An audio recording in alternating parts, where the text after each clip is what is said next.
Okay.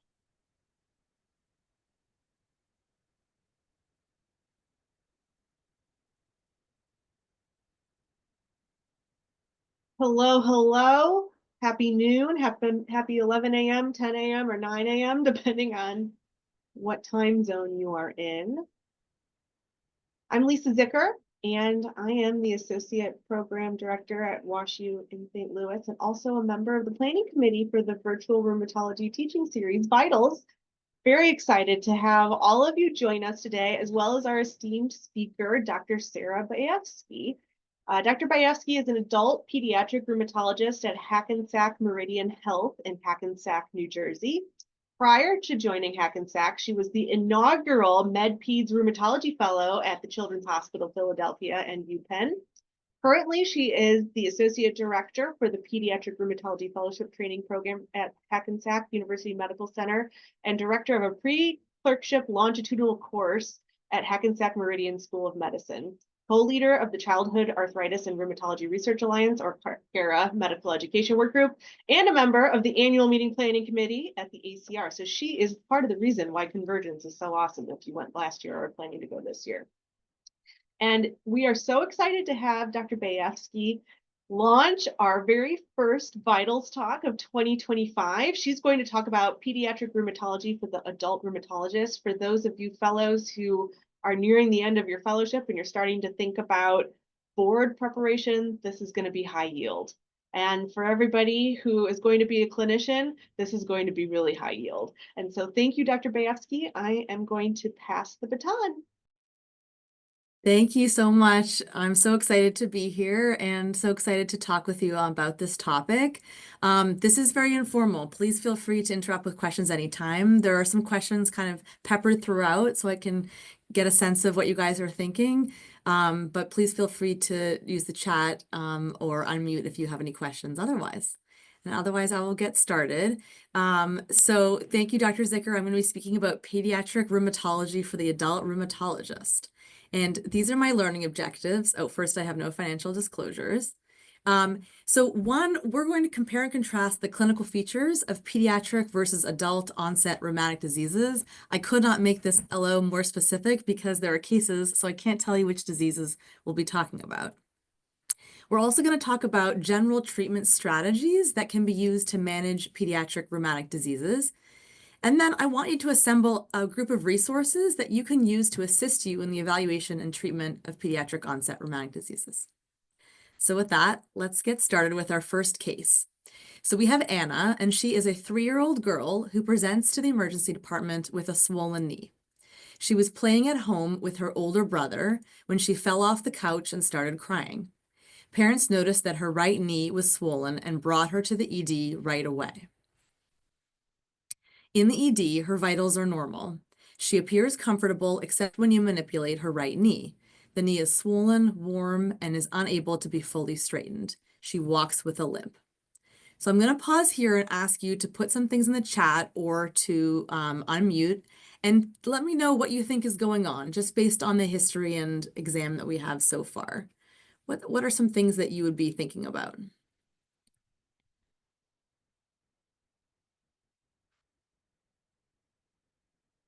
Okay, so I see hemarthrosis. So this is great. So I think you're thinking about she just had trauma.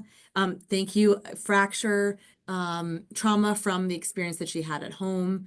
And it seemed to be swollen right away. Given the acuity, you're thinking about trauma. Amazing. Exactly. And so I would be thinking the exact same thing.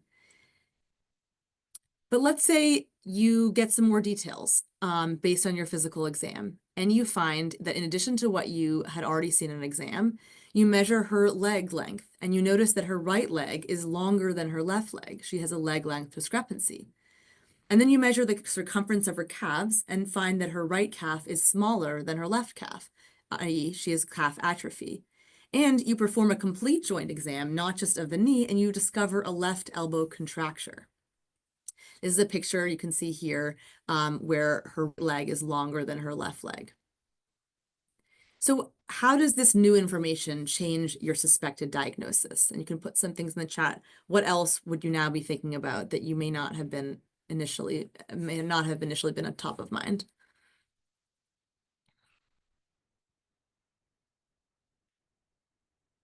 So now you're thinking about the chronicity, right? The leg length discrepancy, the calf atrophy, that shouldn't have happened if the incident that happened at home was the cause of her symptoms. Great. What else? What specific conditions might you be thinking about? Muscular dystrophy, okay. So you're thinking about it seems to be affecting her muscle. It's not just around the joint. And so could there be something else non-inflammatory going on to explain the symptoms? Great. And there was mention of JIA. So you were absolutely right. So this is JIA, and this is very different, as you can see, from how rheumatoid arthritis would present in an adult. And so what we're going to talk about right now is a little bit about JIA in general, and then talk about some of the subtypes, and in particular, one that is very different from the adult, that really doesn't have an adult counterpart. So first of all, what is JIA? And JIA is an idiopathic chronic arthritis. It's actually the most common chronic rheumatic condition in childhood. The incidence per year is about 10 to 20 cases per 100,000 children. And then the prevalence overall is somewhere around 50 to 110 cases per 100,000 children. So, this is not common, but among pediatric rheumatic diseases, it's common. It's the most common disease that we see. And as the name suggests, you really have to have a chronic arthritis. And so that means at least 6 weeks of symptoms. And so, as you can see, this can be challenging when patients come from, they just found this swollen knee and we don't really know right away how long it's been going on. By definition, JIA needs to be a symptom onset prior to age 16, so 15 or younger. The first question I want you to ask yourself when you hear the word JIA is what kind? And here's why. So oligoarticular JIA is the most common type of JIA, and it does not have an adult counterpart. Actually, 50% of JIA in North America is thought to be oligoarticular JIA. And what this means is that 4 or fewer joints are involved during the first 6 months of symptom onset. If you develop more joints after 6 months, then you're classified into persistent oligo. So persistent oligo is when you still have 4 or fewer joints even after 6 months. If you develop more joints after that, then you're considered extended oligoarticular JIA, meaning if you accrue more joint involvement after the 6 months, you don't get reclassified. You still have oligo or JIA because the definition depends on what happens in the first 6 months. So usually in JIA, for an oligoarticular JIA, it's the large and medium joints involved. So the knee and the ankle are the most common. In 50% of cases, it's one joint. So often it's just the knee. And in 25% of cases, there is no pain. So this is exactly why it can be hard to pick up in kids, because if they're too young to tell you how they're feeling and they're not experiencing a lot of pain, then you don't necessarily notice it until they have a trauma. Then you start looking at their knee, then you see the swollen joint, but really it's been going on a lot longer than you might have known. The peak age is 1 to 3 years old, and it does affect girls more so than boys. So this is the telltale picture that I want you to have in your mind when you're thinking about oligo JIA. You can see that in this case, the left knee is the one that's swollen, and you can see how, based on this boy's stance, the left leg is longer than the right leg. And this is because you get a lot of inflammatory cells trafficking to the area where there's the arthritis. And so the leg grows longer. Over time, over a really long period of time, it's hypothesized that actually the growth plate will close prematurely and the leg ultimately will end up being actually shorter than the other leg. But what's most commonly seen is that the affected leg is longer. So we're going to go to our first polling question here. And thank you so much to Janet for bringing these up. And the question is, which of the following labs would increase the suspicion of oligoarticular JIA? So this is our patient in our case, Anna. And I want you to choose which would increase your suspicion. We have a suspicion based on the chronicity, all the things that you guys mentioned. But if you got these labs, would any of them be helpful? If so, which one? I'll give you a second to work on the polling question.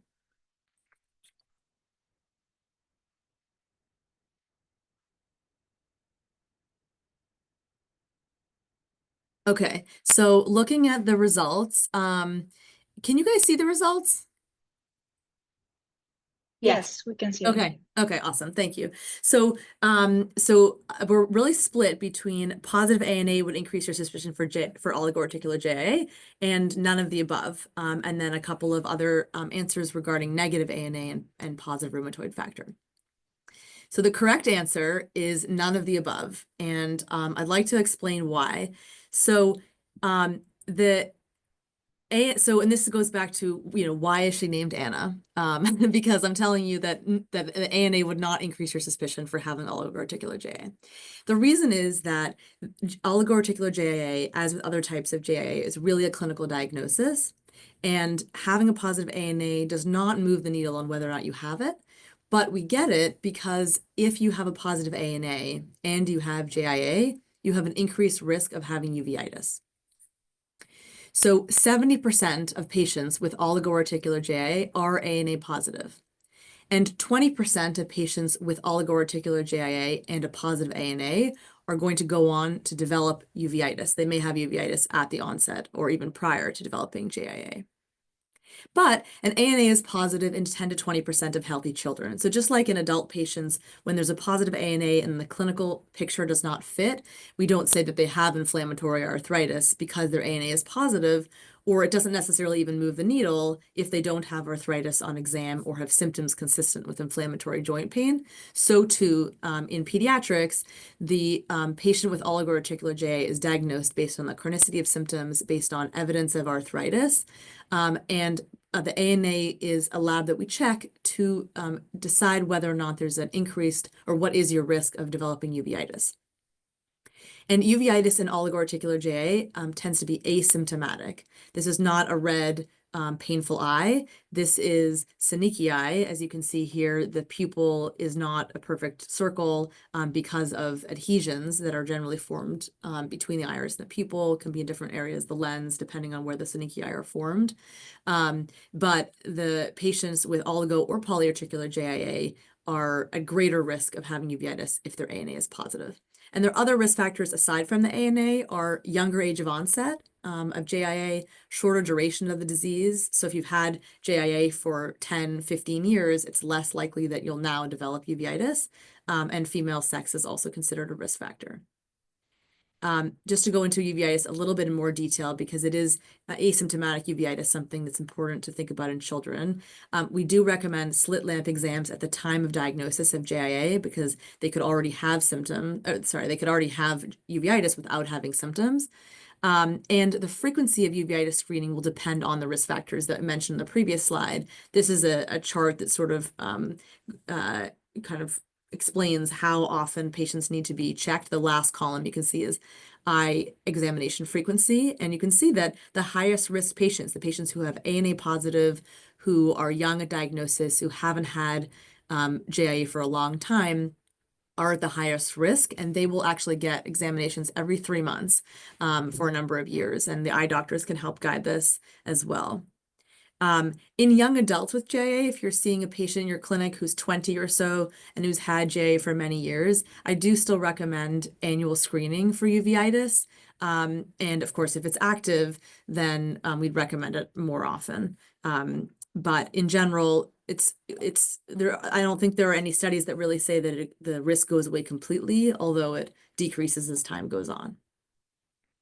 Okay, so we're now going to move to case 2.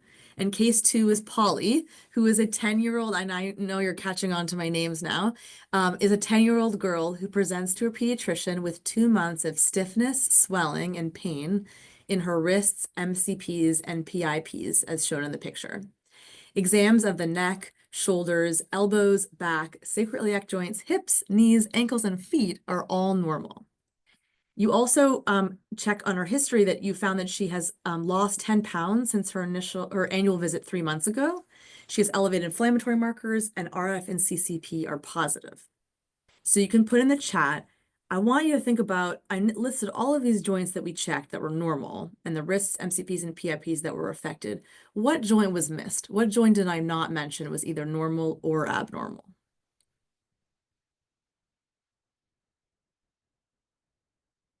Awesome, the TMJ. So that is exactly right.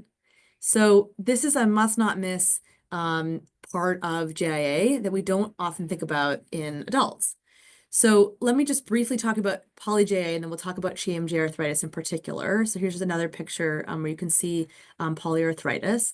And this means that 5 or more joints are involved, again, during those first 6 months of symptom onset. And there are 2 types of polyarticular JIA. The first one is the RF negative polyarticular JIA. This is about 80% of polyarticular JIA patients. Some people will think of it as sort of like seronegative RA, but it doesn't behave exactly like that. It behaves more like oligoarticular JIA, except that there are more joints involved in the first 6 months. There are 2 peak ages, the young kids, same as the oligo age, and then a little bit older, female predominance as well. And then RF positive polyarticular JA is the remainder of polyarticular JA. And this really does behave like seropositive rheumatoid arthritis, small joints. This is older age kids and like more teenage years. There's a much stronger female predominance. And overall does have a worse prognosis in terms of development of erosions, in terms of decreased likelihood that it'll go into remission. CCP may also be positive, but the RF is what makes it positive or negative in terms of the serologies. We mentioned in both cases often involves the small joints. Often involves the small joints. So this is polyarticular JIA in general. And then to talk about JIA, TMJ arthritis in particular, this actually affects 40 to 80% of patients with JIA. We have varying, it's a pretty broad statistic. It's because there are studies that are very different. I think that the newer studies are showing more like 40 to 50% because we have better treatments now, whereas the older studies had a higher prevalence. But importantly, in adults with JIA, they often still have TMJ involvement. It's not always arthritis actively, but involvement of a TMJ. And so it's important to be able to know what constitutes TMJ arthritis, how do you diagnose it, and how do you differentiate it from chronic sequelae of TMJ arthritis. So in kids, this is often asymptomatic, meaning that they are not going to mention that they have pain with chewing or pain in their TMJ, which is very different from TMJ dysfunction syndrome that dentists will sometimes diagnose. Patients usually have symptoms with that. But what can happen if it's missed is that you can develop over time chronic orofacial pain, difficulty chewing, micrognathia, facial asymmetry, and obstructive sleep apnea. And there's some pictures where you can see some of those sequelae where you can get deviation to the affected side and facial asymmetry and micrognathia, retrognathia in the first picture. So here's our next polling question for you guys. So how do you assess for TMJ arthritis? Which of the following should you be using?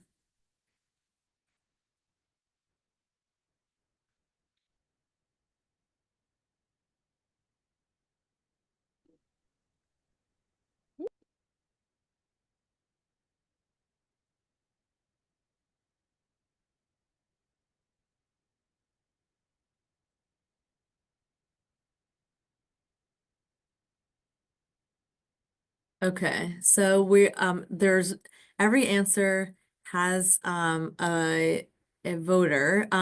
Exam and MRI without contrast, exam and CT without contrast, and exam and ultrasound with Doppler are the most common answers. Okay, so the answer is exam and MRI with contrast. So kudos to the maybe 1 or 2 people who put that. So when you assess for TMJ arthritis, everyone agrees the exam is super important. So let's start with that. We want to examine the TMJ at every visit. Every patient who has JA who I see in the office, I'm examining the TMJ. How do you examine it? Well, first of all, you want to palpate the area, assess for tenderness and clicking on exam. You can also feel crepitus sometimes. You want to measure the mouth opening. So this is C here. You can see the incisor opening here. Another way you can do it is with a therabite. This is sort of a nice way. You ask the patient to open the mouth as big as they can, and you use this measurement, and it will tell you how many centimeters or how many millimeters the mouth opening is. In kids, we don't have very specific numbers. It's not like a specific weight or a specific age should be a specific mouth opening per se. It's really more about the change. So over time, if their mouth is getting smaller or bigger, it can tell you if there's improvement, especially if it's a larger or smaller difference, depending on what you wouldn't expect it to grow too much or go small at all between visits. And then in D and E, you can see you're assessing for jaw deviation. And then in the last picture, you're assessing for facial asymmetry, things like retrognathia and micrognathia. So this is part of the exam at every visit for a patient with JIA. And then what about the MRI? So you want to do an MRI with contrast, and you want to look for open and closed sequences. That's the protocol we use. And that's really the gold standard.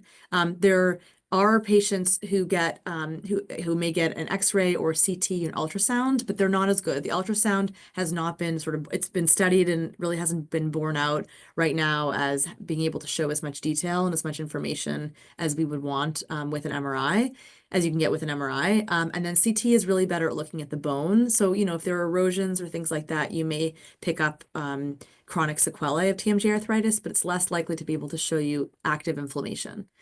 On the MRI, however, you can see active arthritis. You see joint fluid, you can see bone marrow edema, a thickened synovium, and contrast enhancement. So this first image here on the left is showing active arthritis.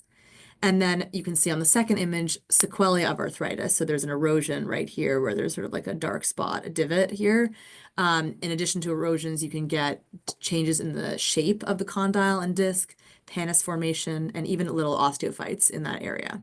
So MRI, if you suspect, if patients have any examination findings or historical findings consistent with TMJ arthritis, then you want to get an MRI with contrast to assess that.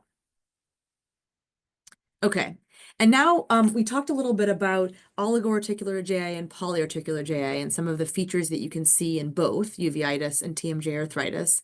Our next polling question is about general considerations for treatment in patients with JIA. So as you bring that up, thank you so much. I think, okay, perfect. So children metabolize medications more quickly than adults. Children are less susceptible to infections than adults. Most subtypes of JA can be treated with NSAID monotherapy, and FDA approval of biologics for children tends to lag behind approval for adults. So which of the following is generally false?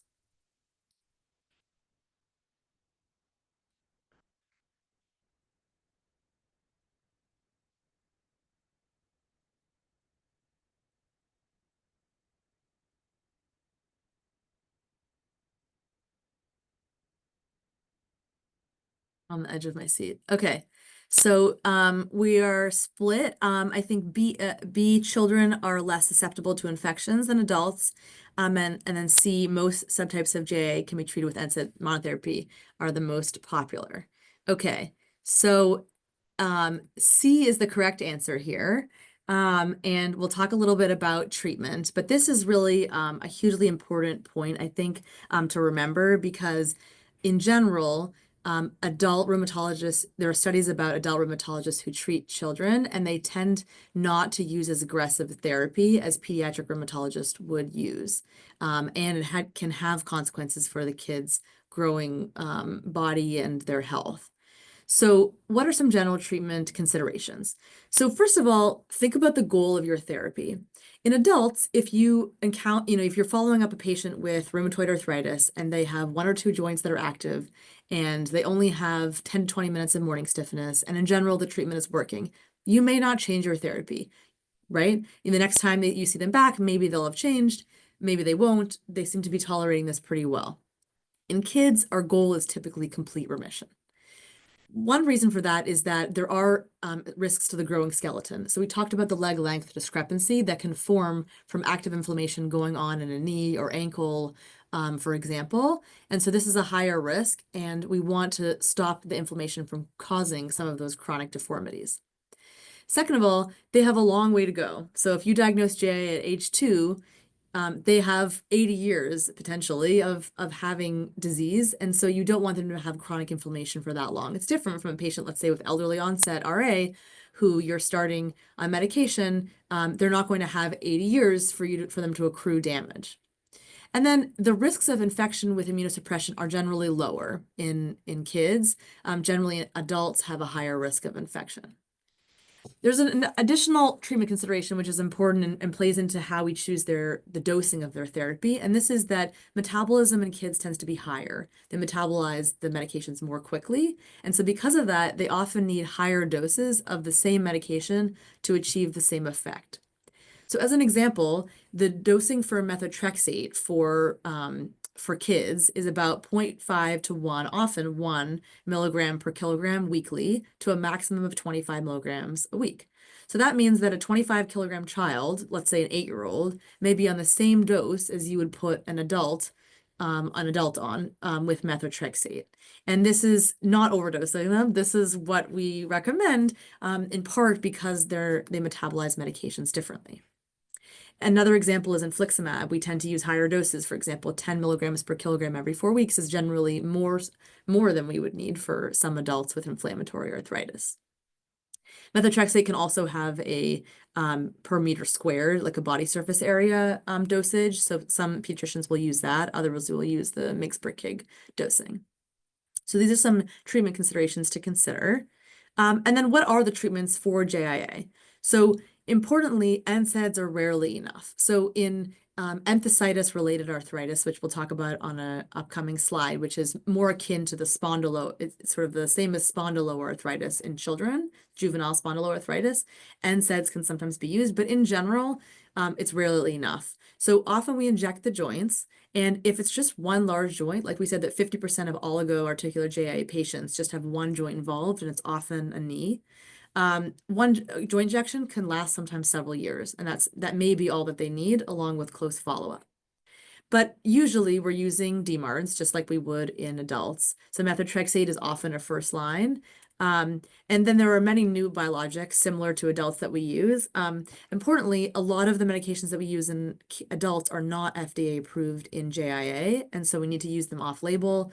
We need to petition their insurance companies to explain, why we need to use them if we do, because some of them have not yet been approved. And so there is a delay in, it's usually approved in adults first, followed by children. And then there are newer oral targeted synthetic DMARDs that we use, including JAK inhibitors. So we have a whole host of treatments that we can use, but we need to make sure that we use them and that we use them at the dosing that the children require. And then I do want to share some resources sort of along the way. And one of these is, so CARA, Childhood Arthritis and Rheumatology Research Alliance, is it has sites in across North America, research sites in the United States and Canada, and also in Israel. And this is a research consortium. We work together on lots of different projects, and we have repositories of patients, labs, everything like that. So we do a lot of studies with CARA on patients with rheumatic diseases and work together because the diseases are so rare. If they were studied at only one institution, we wouldn't have as much information. And CARA has come out with consensus treatment plans for a lot of different conditions. And so you can see here, if you Google CARA CTPs, it'll come up right away. And this is also the exact URL that you can go to. And then you can see here, there are a lot of different CTPs, like for example, new onset polyarticular JIA, JIA-associated uveitis. So there are a lot of different things that can be helpful in guiding your treatment choices. And then also ACR has guidelines for JIA. The most recent ones are from 2021 and 2019 with different different types of JIA included in both. And so those can be helpful. They have different algorithms for treatment that you can use. And then just remember also the ACR vaccine guidelines. This comes up a lot in kids who are at the age where they're getting a lot of vaccines.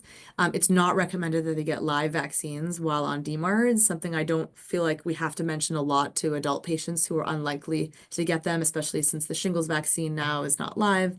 But we do mention it to our kids and let them know that they should inform their pediatricians about this if they're not already aware. And then for patients who are just about to start a DMARD, it's recommended that inactive immunizations are given at least 2 weeks before starting, and live vaccines are given at least 4 weeks before starting. So if there's an opportunity to delay DMARD starting to give vaccines, then sometimes we will do that. And then I think one question that comes up a lot for patients and also adult providers is, okay, they've had JIA for a long time, like what can we expect? What's the prognosis? And these are sort of general guidelines that are called together from different studies. I think that some of these data come from old studies. So I think that as we have more and more treatments, hopefully it'll get better. But roughly speaking, persistent who just have 4 or fewer joints even after 6 months, many of them do attain remission. Extended oligos, less so. And then the polyarticular JA patients are less likely to attain remission. RF negative has a better prognosis. RF positive polyarticular JA, just like rheumatoid arthritis, is unlikely to attain remission. This is remission off medications, meaning you don't need any medications and you still don't have any joint findings. And you can see that persistent oligo patients are the ones where you can really tell parents that about half of patients or so do attain remission. So that can be really helpful. Okay, so we're closing our time with JIA, and I just want to share this slide that's adapted from Dr. Saduna at Duke, where she really helpfully goes through, put together. There are lots of JIA subtypes. We can't talk about all of them today, but we talked about some of them in the major ones. What are the adult counterpoints and what are other key considerations, some of which we've already talked about? So you guys know oligoarticular already has no adult counterpart, but is the most common form of JIA with arthritis that may be painless. We talked about the polyarticular JIA patients that are more akin to the seronegatives in terms of the RF positives. Psoriatic arthritis and psoriatic JIA is very similar to psoriatic arthritis in adults.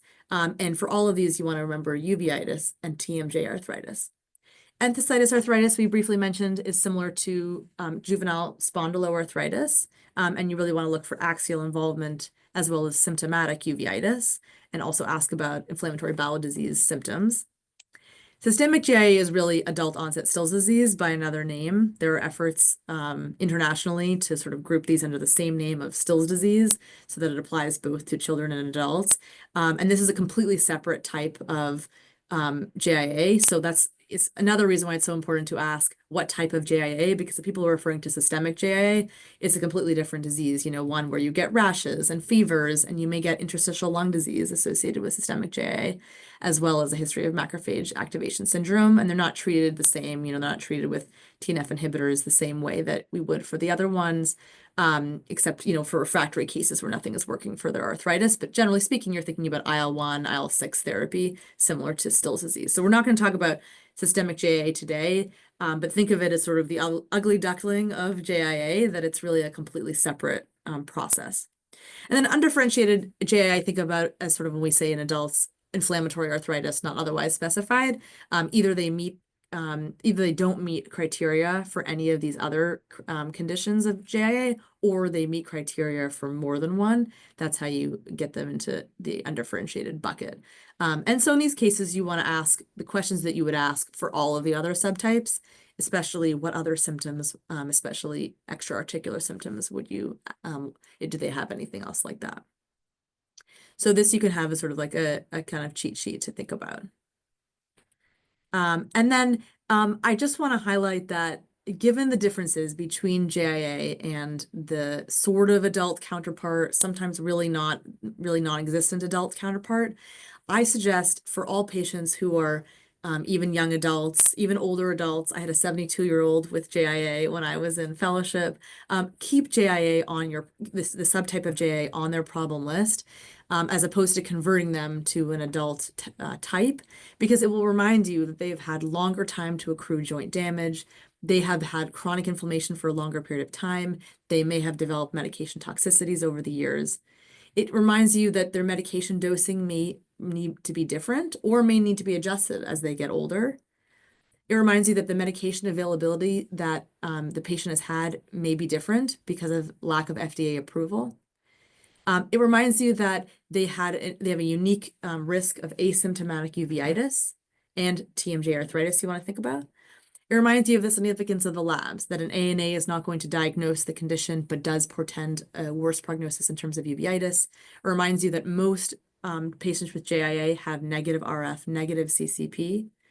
And then it also reminds you of the psychosocial impact of chronic disease in childhood, of patients who've grown up going to the doctor, getting injections, sometimes not being able to use the joints in the way that they would want, and what that might mean for the patient and his or her family.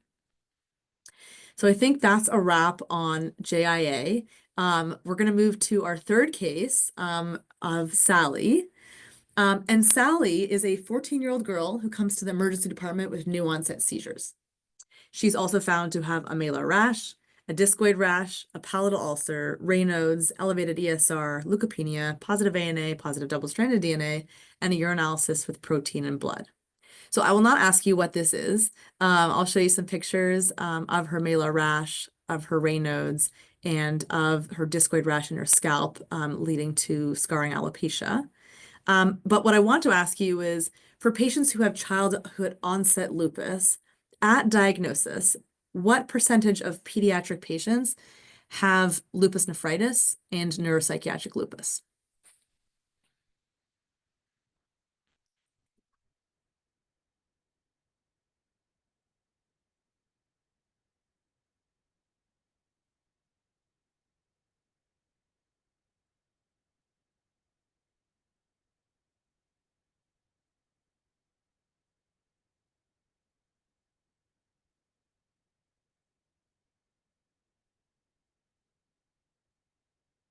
Okay, so we're split between mostly A and B, but all of the answers. So I will share with you that the answer here is A. And let's talk a little bit about childhood onset lupus. So the most favored name is CSLE, childhood onset lupus, but you'll see in the literature over the years, things have shifted a little bit. You'll also see pediatric onset lupus, PSLE, and juvenile systemic lupus erythematosus, or JSLE. These are all referring to the same thing. And overall, I think one of the main takeaways is that patients with childhood onset lupus are sicker compared to their adult counterparts. They're much more likely to be hospitalized at diagnosis and to require much more aggressive therapy.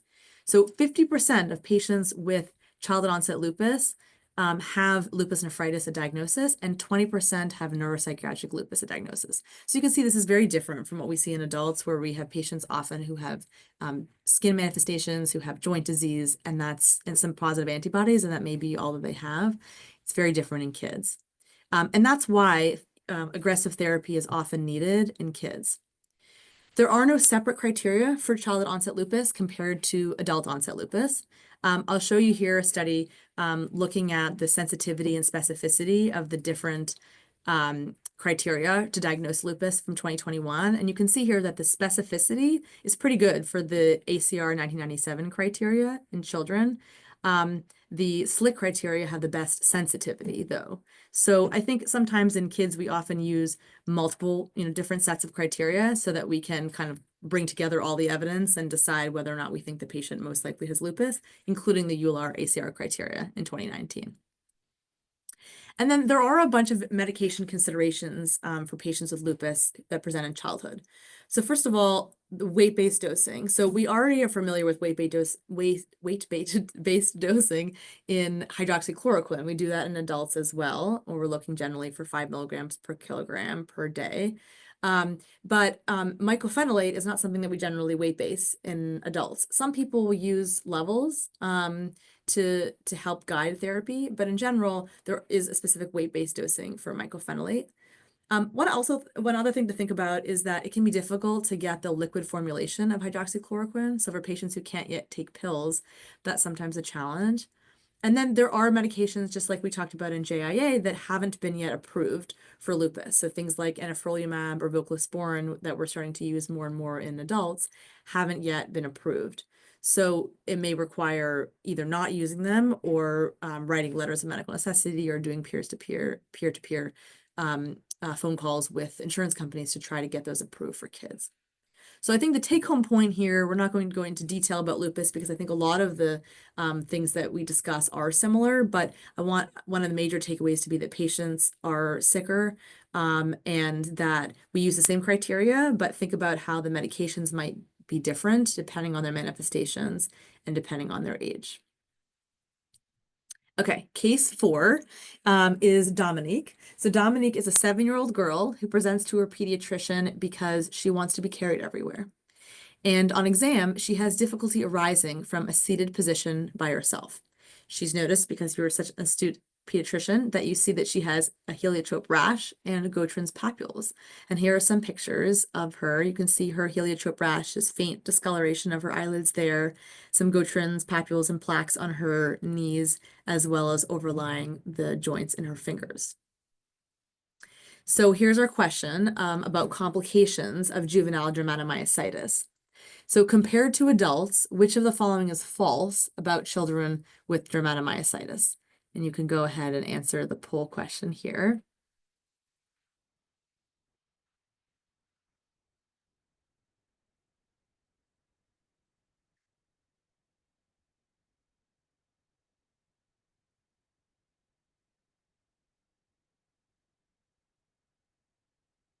Okay. All right. So there are questions about remission, and there is more malignancy as a false answer, and that is 100% correct. So juvenile dermatomyositis, or JDM, comprises about 80% or over 80% of idiopathic inflammatory myopathies in children. So it means that polymyositis, things like that, where you get myositis without skin manifestations, are pretty rare in children. The peak age is about 7. And there is more calcinosis and more lipodystrophy in JDM compared to adult.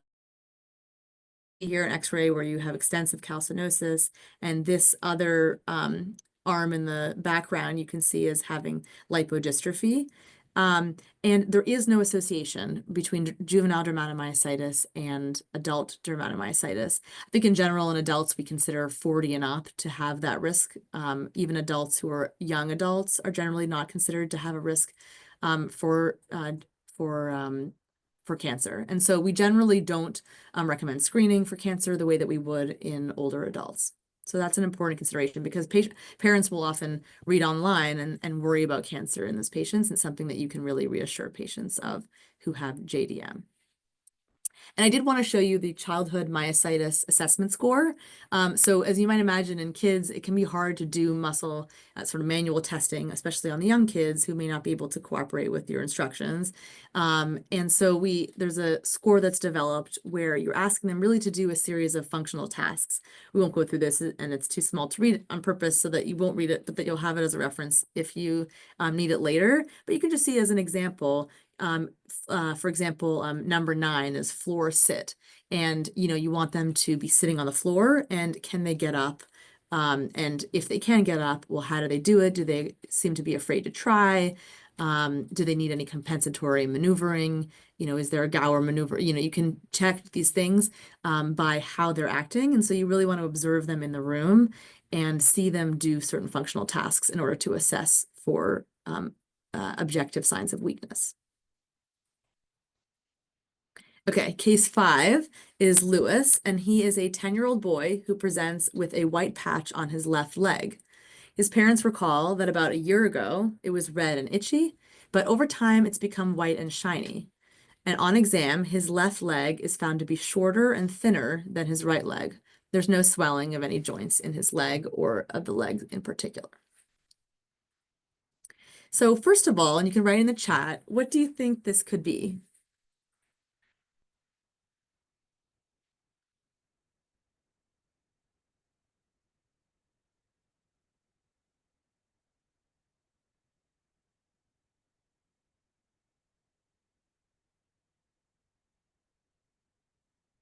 Okay, so I see a couple of votes for morphia.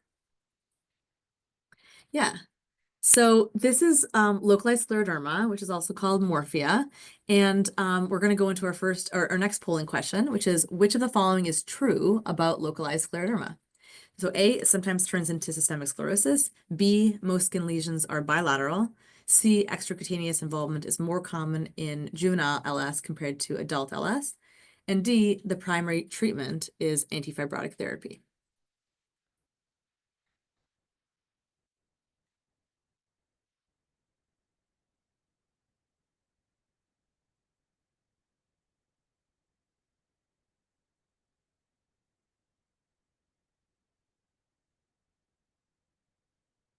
Okay, yes. So you guys are sensing a theme, which is that juvenile onset rheumatic diseases tend to be more severe in their presentation than adult onset rheumatic diseases. And this is true as well of localized scleroderma.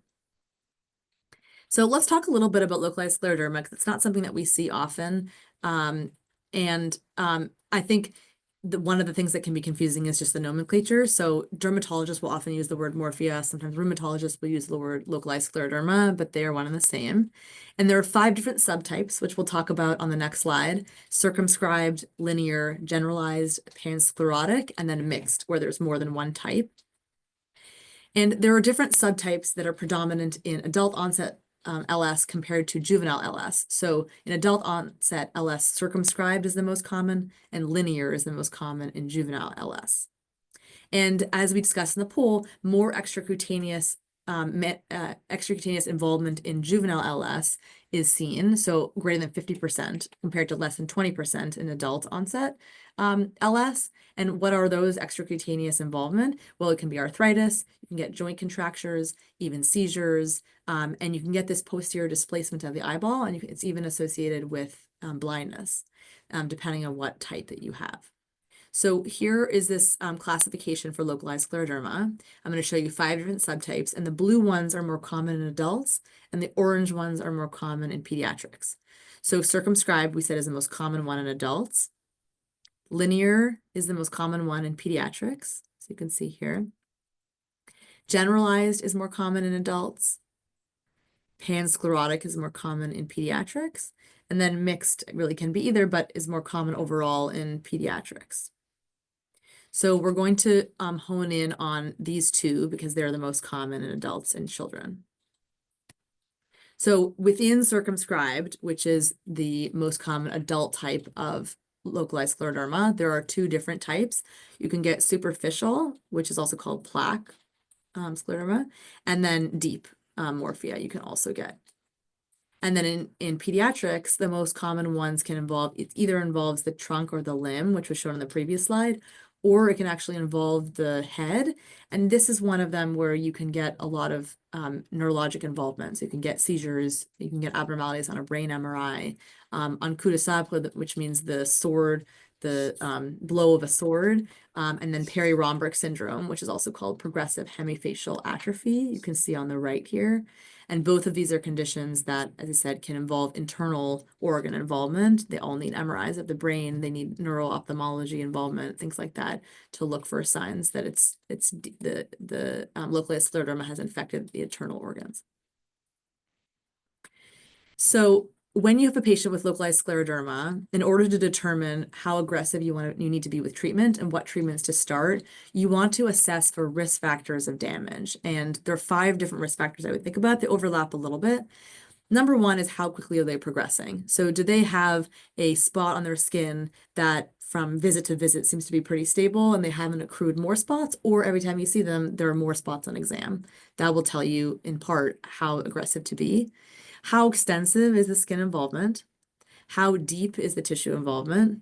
Where is the tissue involvement? Is there extracutaneous involvement in general? And then is there craniofacial involvement in particular, which is its own risk factor? And these are some recommendations regarding treatment. These are from 2019. And you can see that amazingly, the rheumatologists on this committee had 100% agreement on all of these recommendations, despite the evidence, the quality of the evidence varying. But I think I just want to highlight a few of these. The systemic corticosteroids are often helpful. Sometimes pulse dose steroids are important. Methotrexate is a common medication that's used. This here is giving the body surface area dosing, but basically all patients with active or potentially disfiguring or disabling forms of juvenile localized scleroderma are started on methotrexate, either oral or subcutaneous. And then mycophenolate mofetil is often added or switched depending on how patients responded to the methotrexate. There are some other therapies that can be used. These are more often used by dermatologists, but phototherapy, and there are some topical therapies that can be used, especially in patients with circumscribed localized scleroderma, so more often in adults, they'll be tried. And then there are other medications that are not listed in these consensus guidelines, but because they have less data, but are used. For example, abatacept, tocilizumab, and then there's some others listed here that are often tried. And so it can be hard to treat patients with localized scleroderma, and they often present once damage has already happened. And so you want to catch them as early as possible. There can be this inflammatory phase at the beginning where they have more redness, more itchiness, like this patient in this case. But even still, the treatment is not primarily antifibrotic therapy. The treatment is immunosuppression and immunomodulatory therapy, as outlined here. Okay. And then we'll go into, I believe, is our last case, who's Connor. And Connor is actually based on a patient I met in fellowship, presented really exactly like this. And this is his, he was an adult when he presented, and just sort of to remind us that a continuum of ages and continuum of conditions, and patients with adult onset disease can present with symptoms that are more commonly seen in kids and vice versa. And so just to highlight how important it is, I think, that we work together as pediatric and adult rheumatologists. So Connor is a 23-year-old young man, and he presented to an infectious disease specialist with 2 years of swelling and pain of his chest, his left ankle, his right shoulder, and his left elbow. And he had undergone over those 2 years several x-rays that were initially normal and then showed sclerosis. He had many MRIs showing osteomyelitis, and he had 2 bone biopsies showing chronic osteomyelitis and GRU C acnes. He had many rounds of antibiotics, including 2 months of IV antibiotics, and despite that, his symptoms persisted. And at the point where he met the infectious disease specialist, he was taking opioids 3 times a day to manage his pain as prescribed by his doctors. This is a picture of his left elbow. You can see that it's swollen, and also he had a contracture where he was unable to extend his left elbow. This is an example of the upper chest. You can see his clavicles. He has swelling of both clavicles, especially on the left side. And it's hard to tell in this picture, but there's some swelling as well of the left shoulder. And then on exam, you actually find that he has hidradenitis. He also has this, and it's in his left axilla. He has a similar findings in his right axilla, as well as his groin bilaterally. And you're looking back at the MRIs that he had, and you notice the following. So he had abnormal increase in bone marrow signal in the bilateral distal clavicles, shown here and on both sides. Here is his chest, and you can see the sternal proximal body has this abnormal signal. And then this is his humerus, and you can see marrow edema and enhancement in the distal and lateral part. So we'll go to our last polling question, and I want to ask, which diagnosis best explains Connor's symptoms? Is it mycobacterial osteomyelitis?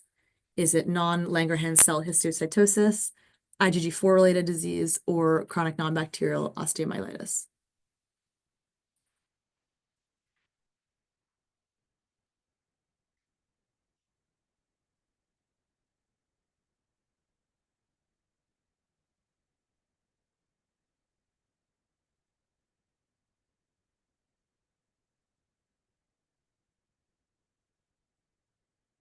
Okay, so you guys are right. This is chronic non-bacterial osteomyelitis. And this is a condition that's really underdiagnosed in adults, and often in kids can get missed too. And so I want to talk briefly about CNO. So CNO is also called chromo. So if you hear that, chronic recurrent multifocal osteomyelitis, that's the same thing. I tend to use chromo if it's recurrent and if it's chronic. And if it's multifocal, whereas chronic non-bacterial osteomyelitis doesn't necessarily have to be recurrent or multifocal. There are patients who have a presentation that's they just have it and it goes into remission and it actually doesn't come back. But it is an autoinflammatory condition. And it does have overlapping features with SAPHO. And so some people will sort of call it CNO/SAPHO, which I did for this patient because of his hidradenitis. It has a peak onset of 7 to 12 years old, and it's more common in females overall than male. Adult onset is less common, but certainly can happen. And it's thought to be linked to dysregulated cytokine expression, which leads to aberrant osteoclast differentiation and activation. And so that's why it affects the bones. And the most common sites are the metaphyseal regions of the long bones, the clavicles, vertebral bodies, and pelvis. And I want to highlight clavicles because I want you to think, if you have clavicular swelling, that CNO or CNO/SAPHO should be at the top of your differential. Vertebral bodies are also really important because it can cause vertebral fractures if not treated. Most common symptoms are local bone pain where the inflammation is, and it tends to be worse at night. So for patients who say that it actually wakes them up from sleep or they're experiencing symptoms worse at night, such that you might be thinking about malignancy, this is also something that I would put on your differential. And you should have swelling in the areas as well. You usually do not have fevers.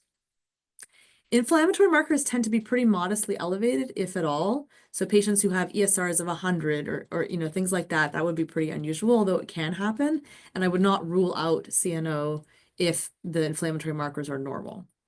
There is a possible association with HLA-B27, and this goes along with the association with spondyloarthritis.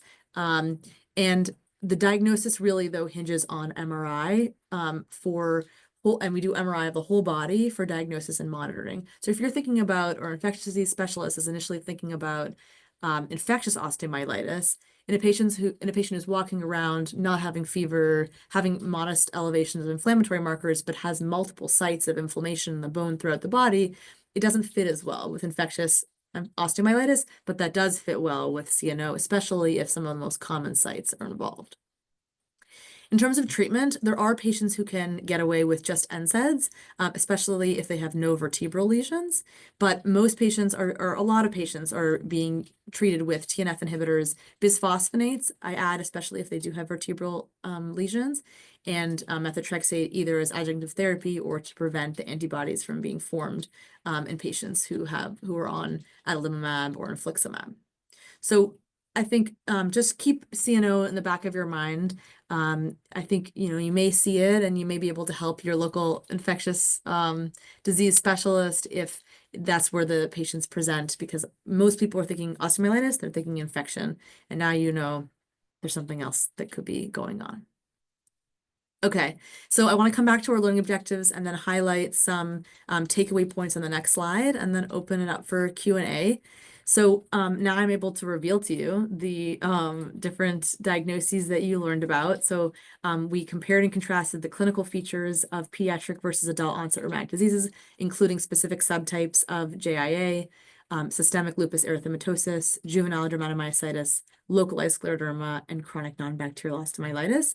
We talked about some general treatment strategies like medication dosing, and we looked at some resources through the ACR, through CARA, the consensus treatment plans, things like that, to help you evaluate patients.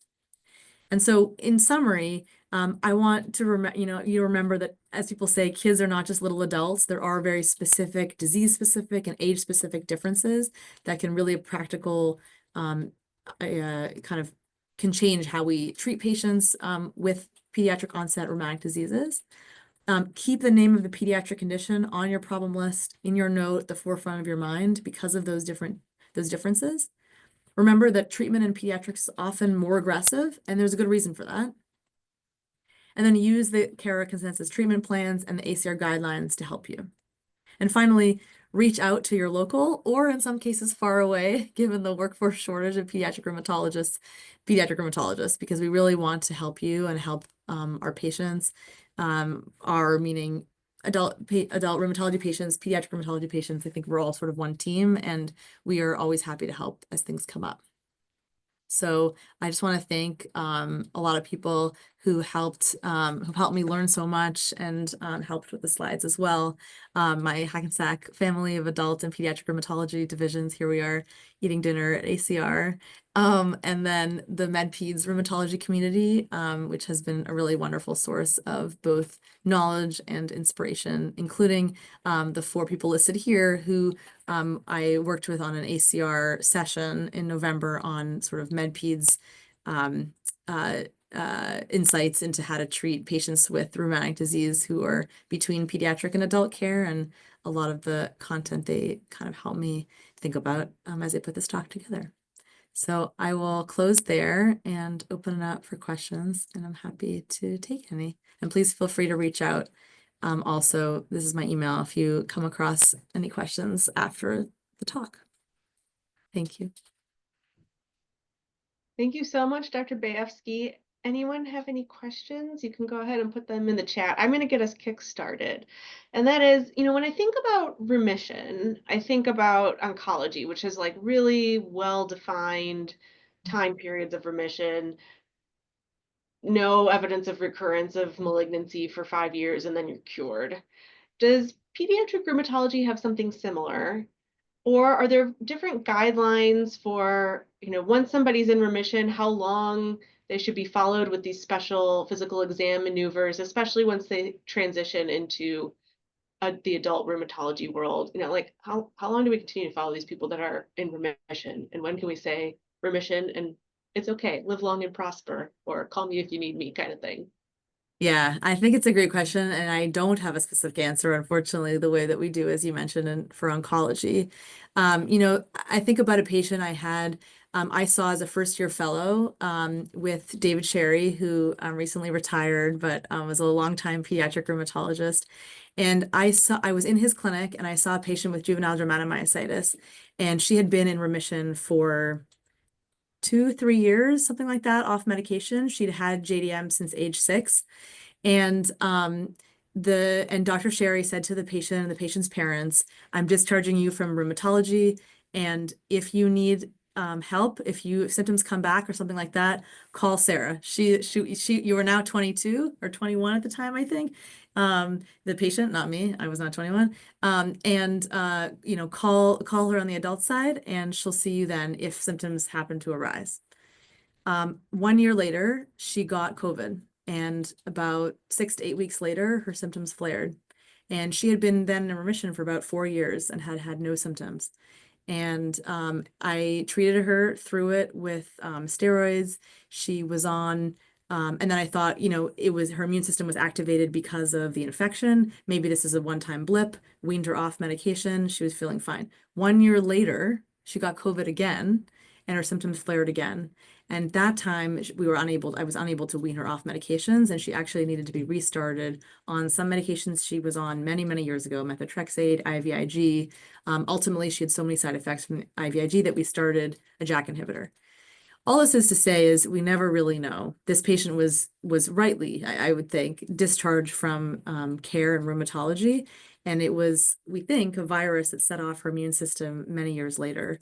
And so I think, sort of a long way of saying, I don't think we know exactly how long patients will stay in remission once they're in remission. In general, I think there are certain things that I continue because they don't have symptoms or they're at higher risk. So for example, the uveitis, I recommend patients with JI, even if they're 25 and they haven't had uveitis in 10 years, still get an annual exam. It's low risk to get the exam and it's high risk to miss it. Whereas symptoms that are maybe only joint predominant, they'd be able to tell you at this point if they have pain, that kind of thing. Same with this patient, she'd be able to tell you if her rash has returned, stuff like that. So I think it depends on the patient, depends on which symptoms you're looking out for and how intensive the monitoring is. But it's hard to say it'll never come back. But it's also really hard to say we're sure it will come back. That's sort of how I think about it. If we only had a crystal ball in rheumatology, it would help everybody. Exactly. Yeah. And I think that goes for, I think it's hard to decide not just what to do when they're in remission, but when do you stop medications? And I think just like we say in adult rheumatology, we're better at knowing when to start them than when to stop them. Absolutely. You got a shout out in the chat. Excellent talk. And there's a hope that the PowerPoint, at least in PDF format, will be available online, especially the chart that kind of differentiated and compared and contrast the pediatric and the adult types of arthritis. Yeah, happy to share. Thank you. I have another question. I get anxiety when you talk about having to write letters of medical necessity and do peer-to-peers to get adult FDA-approved medications for children that don't have the FDA approval. And it is possible, with the shortage of pediatric rheumatologists, that adult rheumatologists may be called upon to treat some people with pediatric rheumatologic conditions. So any tips or tricks for how to go about writing and advocating for patients in this area if we're ever called upon to do that? Yeah. I think what you're describing is a real possibility. There are old studies from the late 90s actually and early 2000s that suggest that about 50% of kids in the US are being treated by adult rheumatologists or another provider who's not a pediatric rheumatologist. We don't have updated numbers, but I think that especially in states where there are no pediatric rheumatologists or only one or two, non-pediatric rheumatology providers are treating these patients. And so I think I would do a couple of things. I think one is to use adult data. So I think for conditions that have adult counterparts, so for example, a treatment that we use in lupus for adults or a treatment that we use for dermatomyositis in adults, things like that. I think depending on the age of the kid and depending on their symptoms, I think those are still helpful references to use in letters of medical necessity or to point out in peer-to-peers. Second of all, I think you can use these resources. So I think there are advocacy groups and groups that are helping with this kind of thing through the ACR, through CARA. And so if you're having trouble and not getting the medication that you think your patient needs, those are some places that you can use, especially what we mentioned before, the CTPs. And then I think, yeah, so I think like those are sort of like the two things that I would point out as sort of as things you can do, and looking at the studies in adults and then using the CTPs in CARA and ACR. Thank you. Any other questions from the group? Okay, well, a heartfelt thank you, Dr. Bayefsky. Really appreciate all of the time and effort you put into preparing this talk. I got some of those questions wrong, and so I'm grateful to have spruced up my my knowledge as well. Janet, when is our next session? We would love to have you all join us again for our next Vitals talk, which is Thursday, February the 13th. And what's the topic? Oh my goodness. Oh, it's autoimmune neuropathy. Neurology. So a neurologist, Dr. Shaw, who was formerly at Vanderbilt and now is at Northwestern, will be giving an overview of how neurologists approach autoimmune neuropathies, a little bit with a little bit more nuance than probably how I do it, which is small fiber neuropathy or mononeuritis multiplex. So it'll be a great talk, and we hope that you are able to join us. Thank you, everybody. It's at 10 o'clock, not noon. So 10 a.m. Eastern time on the 13th. Thank you. Thanks, everybody. Thank you, Dr. Bayefsky. Thank you, Janet Mitchell and Robin Campbell and the ACR for hosting all of this. Have a great day, everyone.